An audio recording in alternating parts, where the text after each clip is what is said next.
कहते कनेडा मैं जाना तो कैनेडा मैं जाना, पर कैनेडा जाके मैं की करना है मैंने पता नहीं, क्योंकि कैनेडा के विच पैसे तो यार जुड़ते ही नहीं। मतलब ये है कि कैनेडा के अंदर आपके पैसे तो यार इकट्ठे होते नहीं हैं, सेविंग होती नहीं है, तो कैनेडा जाके क्या करना है। तो मेरे सुपर एंथुजियास्ट दोस्तों, क्या आप लोगों के माइंड में आज तक कभी ऐसा आया है कि कैनेडा के अंदर पैसे क्यों नहीं जुड़ते, कैनेडा के अंदर सेविंग क्यों नहीं होती? कैनेडा के अंदर कभी कोई नहीं बोलता यार मेरे पास बहुत सारा पैसा है, यार मेरे पास बहुत सारी सेविंग है।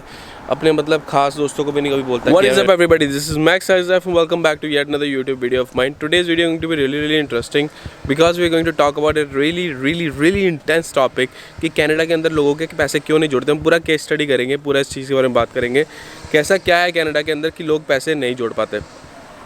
तो वीडियो के एंड तक बने रहना। I hope this video will be fun and you will enjoy. Bus stop पे खड़े होकर वीडियो बनाने का प्लान था और इधर ही अंकल ने आग लगाई हुई है आवाज़ वाली। छोड़ो यार, एक स्टॉप और आगे चलते हैं, फिर क्या हो गया। तो यार सबसे बड़ा रीज़न कनाडा के अंदर लोगों के पैसे ना जुड़ने का ये है कि यहाँ पे इनकम टू एक्सपेंसेस रेशो बहुत ही ख़राब हुई पड़ी है। काम पूरा ख़राब हुआ पड़ा है, बहुत ज़्यादा महंगाई हुई पड़ी है। ख़ास तौर पे रियल इस्टेट और रेंटल मार्केट तो पूछो मत कहाँ पहुँची हुई है। ठीक है, जिसका मतलब ये है कि अगर एक एवरेज बंदे की इनकम जो है वो $2000 है, तो 2000 में से तकरीबन 1000 या $1200 तो वो अपना रेंट भर रहा है। जी हाँ, अगर कोई बंदा एक जॉब करता है तो, ठीक है ना। तो ये इनकम टू एक्सपेंस रेशो जो है ये बहुत ज़्यादा ख़राब होने की वजह से आज की डेट में पैसे जुड़ने बहुत ज़्यादा मुश्किल हुए पड़े। सर्वेज़ बताते हैं कुछ, ठीक है, तो मैं उस किसी भी सर्वे की रिस्पॉन्सिबिलिटी नहीं लेता, बट कुछ सर्वेज बताते हैं कि 54% of average house hold income a person spends towards their mortgage और टुवर्ड्स देयर रेंटल। यार देखो ये कितनी अच्छी ट्रेल है ना, और यहाँ से घर कितने अच्छे लगते हैं बने हुए हैं। नज़र आ रहा है, कुछ जूम करूँ, वो नज़र आ रहे हैं। वो ऐसे लोअर ग्राउंड पे घर बने हुए हैं और मैं ऐसे हायर ग्राउंड पे बस स्टॉप पे खड़ा हूँ। दूसरा जो देखो मेरे को रीज़न समझ में आता है ना, वो ये है कि Canada is a loan prone country. मतलब कि यहाँ पे बहुत ज़्यादा चांसेस हैं कि आप लोग किसी ना किसी लोन के अंदर में फंस जाओगे स्टार्टिंग के अंदर ही, क्योंकि यहाँ पे ज़ीरो डाउन का बहुत अच्छा खासा रिवाज है। आपने कुछ भी लेना है ज़ीरो डाउन, फ़ोन लेना है ज़ीरो डाउन, आपने गाड़ी लेनी है zero down, everything is zero down payment. ठीक है, और उसके बाद होता क्या है कि जो बाकी पैसे देने होते हैं ना वो अच्छे खासे होते हैं। अब गाड़ियों के अंदर भी ये लोग इंटरेस्ट रेट बढ़ा रहे हैं, घरों के अंदर इंटरेस्ट रेट तो ऑलरेडी बढ़ चुके हैं, और एक फ़ोन बिल जो है हमने बिना बात का अपने सिर पर डाला होता है। $150 हर महीने फ़ोन के पे होते हैं। ठीक है, ये फ़ोन बिल है। ठीक है, और अगर मान लो कि अगर आपने फ़ोन नहीं भी लेना, डिवाइस नहीं भी लेना, फिर भी अगर आपने किसी अच्छी खासी बड़ी कंपनी से एक बड़ा डाटा प्लान लेना है तो बहुत ज़्यादा एक्सपेंसिव है। उसके लिए यू हैव टू पे I mean like huge amount of money. I think शायद $80-90 8 GB डाटा के लिए। और अगर आपने बाहर रहना है, ऑल द टाइम काम करना है, तो फिर आपको इतना डाटा तो यार चाहिए होगा। डाटा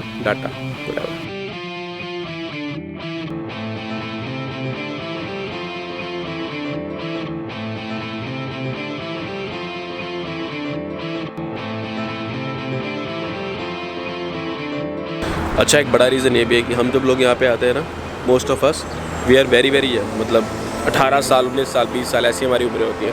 तो उस टाइम पे हम लोगों को पता नहीं होता है कि ये जो अट्रैक्टिव दिखने वाले ज़ीरो डाउन पेमेंट वाले चक्कर हैं, इनके अंदर हमने नहीं पढ़ना होता। आपको पता है कि ज़ीरो डाउन पेमेंट वाली जो आप गाड़ी लेने जाते हो उसके आपको टोटल जो होते हैं ना मंथली, वो आपको 2 बार पैसे देने होते हैं। बाई वीकली पेमेंट देनी होती है और टोटल मिला के $600 तो आपको सिर्फ गाड़ी की किस्त देनी होती है।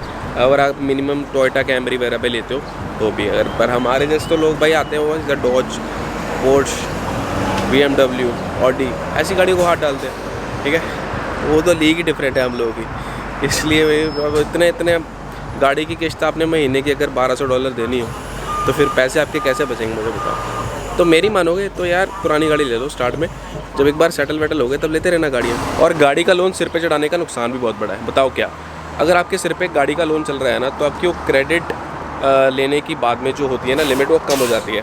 मतलब जब आपने घर लेना होता है और आपका जो गाड़ी का लोन होता है वो तकरीबन 6-7 साल का होता है। ठीक है ना, और 6-7 साल के अंदर आपके पास इतनी डाउन पेमेंट तो आ जाती है कि आप एक घर ले सको। ठीक है, घर ज़ीरो डाउन पे नहीं मिलते। अगर मैंने वीडियो में पहले बोला तो सॉरी अबाउट दैट। घर ज़ीरो डाउन पे नहीं मिलते, आपको मिनिमम 5% डाउन देनी पड़ती है। और 5% डाउन घर की जो होती है वो $25-30 हज़ार से कम नहीं होती, नो मैटर व्हाट। आप कहीं भी सस्ता सा भी घर ले रहे हो तो भी। ठीक है ना, तो उसके लिए जब आपके पास पैसे इकट्ठे हो जाएंगे ना, तब आप ले नहीं पाओगे, क्योंकि आपको क्रेडिट चाहिए। बाकी क्रेडिट लेने से बैंक की पावर होती है वो पहले ही कम हुई होती है, क्योंकि आपके नाम पे पहले ही $50-60 हज़ार का लोन चल रहा होता है। और मेरी बस भी नहीं आ रही है। बस का पास सस्ता नहीं है यहाँ पे, $160-70 का बस का पास है मेरा। मैं वर्क परमिट पे हूँ। स्टूडेंट होते तो $128 का होता। Lot of money.